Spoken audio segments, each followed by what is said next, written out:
Hello, my name is Ingrid. I'm from Tajumulco, Guatemala, and I came here when I was only 5 to 6 months old in the year 2000.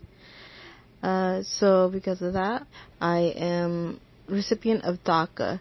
So DACA essentially is it's deferred action for childhood arrivals, which in essence means that the U.S. is aware that you're here and they have decided not to deport you. So they've deferred action for childhood arrivals from deportation. My dad, he doesn't like to separate.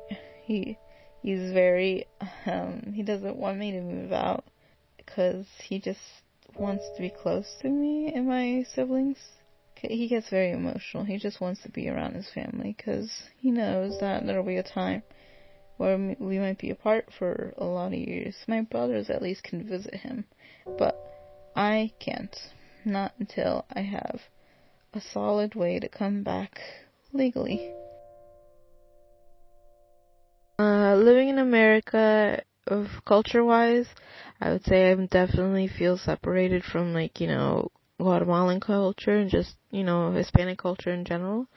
I rarely listen to, even just music, like Spanish music, even though my family does, because it feels, separate from me.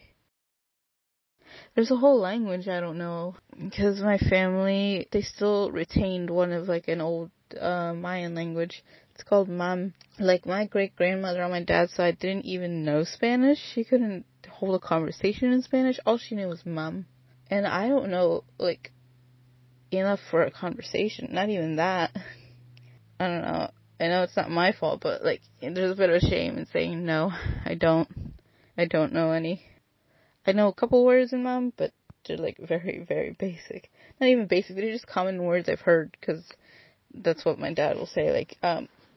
I used to think some of the words were Spanish because he said it so often, and I would go up to my friends and say, even that was weird, because, that was the closest I would say I was connected to, the language. I was trying to share an experience, and I thought, oh, you're also Hispanic, you probably experienced this too. And I figured it was a Spanish word, or they would know what I'm talking about, and I was like, chun means, throat or neck. And I was telling that to my friends, but they were like, what's that? And I'm like, chun, this. And I didn't really know how to say throat in Spanish, because they said chun so often. And that made me feel even more out of place somehow. The thing that, the words that I knew that somewhat connected me to, my Guatemalan culture were kind of, so foreign to these Latino friends. So I didn't understand, and I was just confused. I was like, well, then what am I saying?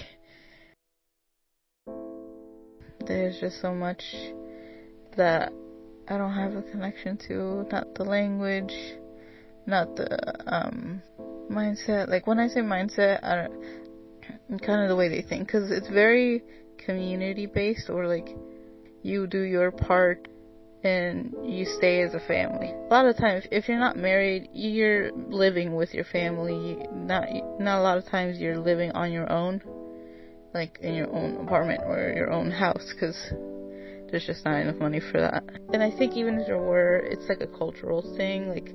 I know I've noticed with my dad and my family, they feel it's why would you move out and live on your own when you could just live with your family? That's how it should be. It's not as independent as here. Here you'll hear about people moving out at 18.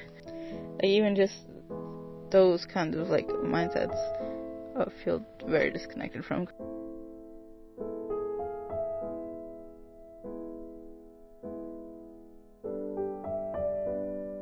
Because sometimes I forget that I'm even an immigrant, because I don't know. I don't consider it as a very big part of who I am, but also I guess it kind of is, because it is my lived experience.